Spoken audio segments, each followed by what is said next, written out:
लोकसभा चुनाव की सरगर्मियां तेज हो गई है। इन सबके बीच राजस्थान की राजधानी जयपुर की जयपुर शहर सीट पर सबकी नज़रें हैं और उस नज़रों के बीच जो फहरिस्त है वो लगातार बढ़ती जा रही है। और उस फहरिस्त में एक नाम ऐसा है जो डॉक्टर भी है, जो मास्टर भी है, प्रोफेसर प्रकाश शर्मा, जिन्होंने शिक्षा जगत में एक लंबा काम किया है और अब वो बीजेपी से टिकट की दावेदारी कर रहे हैं। हमारे साथ खास बातचीत के लिए डॉक्टर प्रकाश शर्मा जी मौजूद है। सर, बहुत बहुत स्वागत है आप। जी बहुत। सर, सबसे पहला सवाल यही कि शिक्षा जगत से पॉलिटिक्स में क्यों आप आखिर जाना चाह रहे हैं?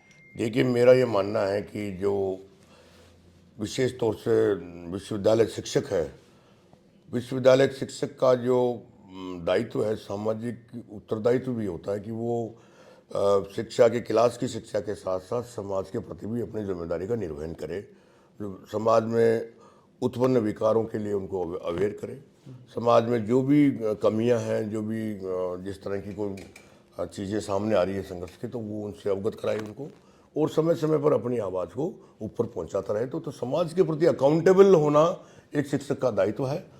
तो मैं समझता हूं कि ये काम करने के बाद में इसी की क्रम में हम लोगों ने ये कोशिश की है कि अगर हम लोग बेहतर ढंग से सेवा कर पाएंगे जनता से। सेवा आप करना चाहते हैं, लेकिन आखिर वो टिकट के जरिए वो आपको मौका मिलेगा, तो आखिर सवाल यही है कि बीजेपी, क्योंकि उनके पास वैसे ही बहुत सारे नेताओं की एक बड़ी लंबी लिस्ट है, आपको टिकट क्यों दिया जाए बीजेपी के? देखिए, हमने कोई बीजेपी के पदाधिकारी नहीं रहने के बावजूद भी 2014 से पर्टिकुलरली ये हो गया कि यशस्वी प्रधानमंत्री श्री नरेंद्र मोदी जी जब से सत्ता संभाली है, तो उनके सेवा के जो तरीके और मानदंड हैं, तो वो एक बहुत ही डिफरेंट है और बिल्कुल निश्चित रूप से जनता को, नौजवान लोगों को प्रभावित करने वाले और नई ऊर्जा संचार करने के लिए एक माइलस्टोन है। तो इसलिए जो विजडम उनका है कि 2047 तक देश को कैसे विकसित राष्ट्र के रूप में ले जाया जाए, तो हर स्थिति में उनकी ये विशेष तौर से वो गुजारिश है जनता से, और जनता की जिम्मेदारी बनती है आम आदमी की, शिक्षकों की, डॉक्टर्स की, प्रोफेशनल्स की, कि वो उन्होंने जो यज्ञ स्थापित किया है उसमें सब आहुति दें अपने अपने हिसाब से। तो हमने भी इसलिए कहा कि इसके अलावा हमने पिछले 30 साल से, लगभग 1990 से भारतीय जनता पार्टी में गांव-गांव में, ढाणी-ढाणी में विकास के संबंध में साक्षात गंवा रहे हैं। सबसे बड़ा काम, जब सावरलाल जी 2003 में जलदायी मंत्री थे, उनको राजस्थान का भागीरथ कहा जाता था, तो उनके काम की वजह से उन्होंने जो गांव-गांव, ढाणी-ढाणी में जो पानी का रिचार्ज का, पानी का जो सुविधा देने का, लोगों को मीठा जल मुहैया कराने के लिए जो उनका जो विजन था, उसके आधार पर हमको पानी के प्रति एक विशेष अवेयरनेस लगी है कि जनता में अगर पानी किसान को मिल जाता है तो और ज़्यादा सुविधा की जरूरत नहीं होती, किसान अपने आप संघर्ष करके ऊपर आ सकता है। तो इसी के तहत आप देख लीजिए कि हमारे अभी जयपुर जिले में जो कालक बांध है, तो कालक बांध जो लगभग 500 गांवों का, जयपुर ग्रामीण के 500 गांवों का जो एक जलदायनी था, मतलब एक जीवनचर्या थी, वो खत्म हो गया। बांडी से आता था, बांडी में पानी खत्म हो गया, तो उसको चला के हमने गांव वालों से बात की कि भाई देखो, अगर ये भरा जाए, कालक बांध भरा जाए, तो कम से कम भी 500 गांवों के किसानों को उन्नति का रास्ता प्रशस्त होगा। तो इसी 86 किलोमीटर की हमने ये जल यात्रा निकाली और 10 दिन में ये पूरी हुई, और 10 दिन बाद में 85 किलोमीटर की एक जनसभा की। तो मुझे बड़ी खुशी है कि जनता की आवाज़ माननीय मुख्यमंत्री भजन लाल जी ने और माननीय प्रधानमंत्री जी ने सुनी, और ERCP का जो समझौता हुआ है उसमें उन्होंने ये बांध को भरने के लिए कहा है। अच्छा, तो ERCP के तहत हाँ, कालक बांध उन्होंने यमुना में पानी लाकर, यमुना से इसमें आपको बांडी नदी में पानी लाकर उन्होंने इन जल स्रोतों को पुनरुद्धार और पुनर्जीवित करने के लिए कहा है, और ये अखबारों में भी हमने पढ़ी है, और ये भी कही, और मुख्यमंत्री जी को हमने इस बात का धन्यवाद भी दिया कि भाई आपने ये बहुत ही बड़ा मर्मस्पर्शी एक धर्म का काम किया है कि किसान की जो जीवन की धुरी है वो पानी है, और ये पानी अगर आएगा तो निश्चित रूप से इस सरकार का बहुत बड़ा काम है।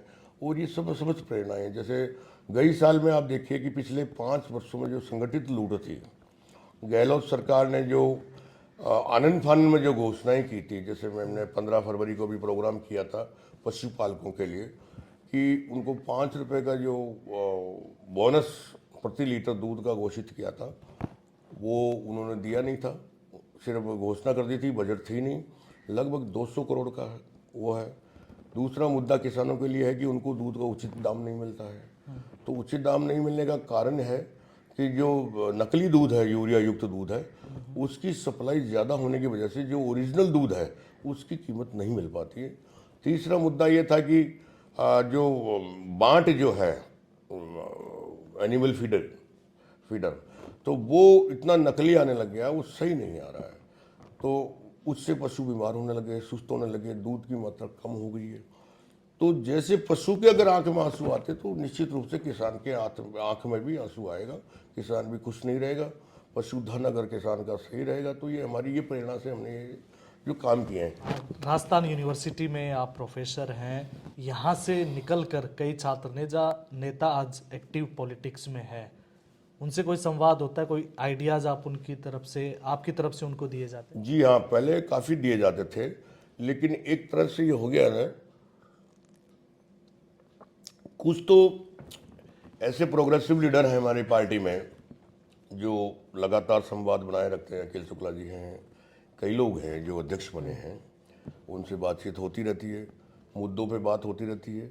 और ये कौन सा इश्यू होना, जैसे सतीश पूनिया जी अध्यक्ष थे तो हमने यही उनको बताया कि भाई 2 इश्यू बनेंगे, कि एक तो लूट का इश्यू बनेगा और एक कानून व्यवस्था का इश्यू बनेगा। तो आप देख लीजिए आखिरी में यही इश्यू बने। तो ऐसे जो भी ज्वलंत मुद्दे हैं जो लंबी सोसाइटी को इफेक्ट कर रहे हैं, तो वो चर्चा होती रहती है, बताते रहते हैं। आप एजुकेशन सेक्टर से जुड़े हुए हैं। न्यू एजुकेशन पॉलिसी सरकार की तरफ से लाई गई, लेकिन एक विवाद भी उसके साथ है। लोग इसका कहीं ना कहीं दबे स्वरों में भी विरोध करते हुए नजर आते हैं। बतौर प्रोफेसर आप क्या मानते हैं? तो कि जो नई एजुकेशन पॉलिसी है वो तो नए भारत का विजन है, एक मिरर है कि जो मल्टीपल जो हुनर है छात्र का, वो पैदा करने के लिए ये नई शिक्षा नीति है कि भाई ये जो कौशल के माध्यम से और एक सफल एक कौशल युक्त छात्र और नागरिक बनाने के लिए ये नीति सबसे अब तक की जो नीतियाँ हैं उससे बेस्ट है। अगर कोई विरोध कर भी रहा है तो उसका मैं समझता हूँ कि इंटरप्रिटेशन गलत कर रहा होगा या कुछ राजनीतिक कारण से विरोध कर रहा होगा। मुझे नहीं लगता है कि इसमें कोई विरोध का कारण बनता है, कि नए भारत का विजन है। तो इससे जुड़ी हुई जो भी मिसकंसेप्शन है उसको दूर करने के लिए आप क्या कर रहे हैं? नहीं, इसमें हम लोग बातचीत करते हैं। जैसे मान लीजिए अभी भी हमने पिछले जनवरी में 10 जनवरी को सेमिनार रख के प्रोफेसर्स को बुला के हमने इस पे सेमिनार रखा, इसके मिसकंसेप्शंस पे, कि भाई नई एजुकेशन पॉलिसी में बेसिक क्या है, कि कितना खर्चा होगा। जैसे मान लीजिए GDP का 6% खर्चा होने वाला है। पहले कांग्रेस राज में बहुत ही कम था और संस्थाएं मर रही थी, अब उनको काफ़ी फंडिंग हो रही है। UGC विशेष तौर से नए नए पैरामीटर लाके काफ़ी लिबर्टी दे रही है यूनिवर्सिटीज़ को, कॉलेजेस को लिबर्टी दे रही है कि ताकि वो ज़्यादा ज़्यादा रिसर्च में आएँ, ज़्यादा ज़्यादा उनके पेटेंट हों, ज़्यादा ज़्यादा उनके जो भार जो है ना अपने छात्रों का रिकग्निशन भार मिले, उनका मान बढ़े और उनका हुनर दिखाने का बाहर भी मौका मिले। तो हम लोग ये आयोजित करते रहते हैं। उसका जो लोगों के दिमाग में जो विकार है इसके खिलाफ, तो वो उनको दूर करते रहते हैं। NEP के साथ साथ भविष्य को देखते हुए मोदी जी की तरफ से एक मिशन 2047 भी दिया गया है, उसको लेकर भी आप बतौर प्रोफेसर कुछ एक्टिविटीज? हाँ बिल्कुल, ये अभी भी हमने योग के माध्यम से कराया था कि अध्यात्म और योग। तो कोई भी आज की तारीख में ये विजन 2047 है वो बहुत व्यापक है, वो व्यापक दृष्टिकोण में है कि उसके कई पैरामीटर्स हैं। तो आप अपने जीवनचर्या में 2047 के जो पैरामीटर्स हैं उनको हर आदमी अपने जीवनचर्या में मतलब उसको आत्मसात कर सकता है कि आदमी कोई भी एक्टिविटी विकास के संबंध में, व्यक्ति के विकास के संबंध में, समाज के विकास के संबंध में, राष्ट्र के विकास के संबंध में सोचेगा तो वो 2047 के विजन में शामिल है। जैसे आप योगी कीजिए, स्वस्थ भारत, स्वस्थ व्यक्ति स्वस्थ भारत, ये मोदी जी का विजन है। तो मान लीजिए बेटी पढ़ाओ बेटी बढ़ाओ, ये भी मोदी जी।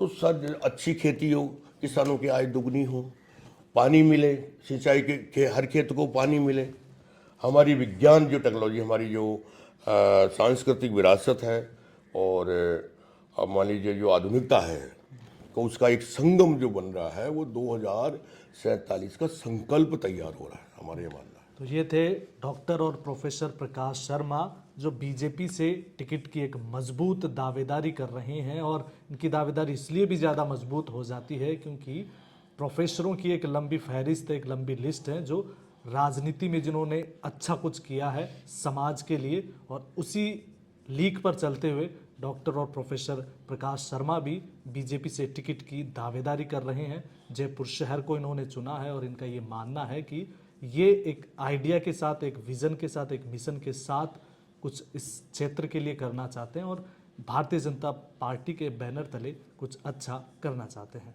धन्यवाद। देखते रहिए रिपोर्टर साहब।